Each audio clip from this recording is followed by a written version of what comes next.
Friends, మీకు ఈ video నచ్చితే లైక్ చేయండి, సబ్స్క్రైబ్ చేయండి. పోలీసులు వెళ్ళిపోయిన తర్వాత గగన్ భూమి ఆలోచిస్తూ మాట్లాడుకుంటూ ఉంటారు.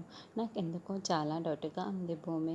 ఇంత పెద్ద ప్లాన్ మీ నాన్నకి తెలియకుండా మీ పిన్ని మాత్రమే వేసి ఉంటుంది అంటావా అని గగన్ అంటాడు. అంటే మీరేమంటున్నారు బాబా? మా నాన్నకు కూడా ఇందులో భాగం ఉంది అంటున్నారా? మీరు మా నాన్ననే అనుమానిస్తున్నారా బాబా అని భూమి ప్రశ్నిస్తూ ఉంటుంది. ఇందులో డౌట్ ఏముంది భూమి? నేను ఏమి తప్పుగా మాట్లాడటం లేదు కదా. మనం పెళ్లి చేయడం అసలే మీ నాన్నకి ఇష్టం లేదు. మీ పిన్నికి మన పెళ్లి జరగడం ఇష్టం లేదు. మీ నాన్నకి పెళ్లి జరగడం ఇష్టం లేదు. నాకెందుకో ఈ పెళ్లి జరగడం మీ నాన్నకి ఇష్టం లేదని నా మనసుకి స్ట్రాంగ్గా అనిపిస్తుంది భూమి.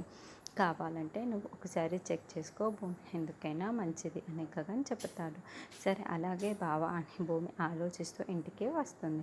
శరత్చంద్ర కాళ్ళు కాలిన బిల్లీలా టెన్షన్ పడుతూ గదిలో అటు ఇటు తిరుగుతూ ఉంటాడు. అప్పుడే భూమి శరత్చంద్ర దగ్గరికి వచ్చి, నాన్న మీతో ఒక ముఖ్యమైన విషయం మాట్లాడాలి అని అనడంతో, ఏంటి భూమి అని శరత్చంద్ర అంటాడు. నిజంగానే మా పెళ్లి జరగడం మీకు ఇష్టమేనా నాన్న? చెప్పండి నాన్న అని భూమి నిలదీస్తూ ఉంటుంది. విడాకులు ఇస్తేనే ఈ పెళ్లి జరుగుతుంది అని శారదకు పెట్టిన కండిషన్ని శరత్చంద్ర గుర్తుకు చేసుకుంటూ ఉంటాడు. మరి శరత్చంద్ర ఇప్పుడు భూమికి దొరికిపోతాడా అన్న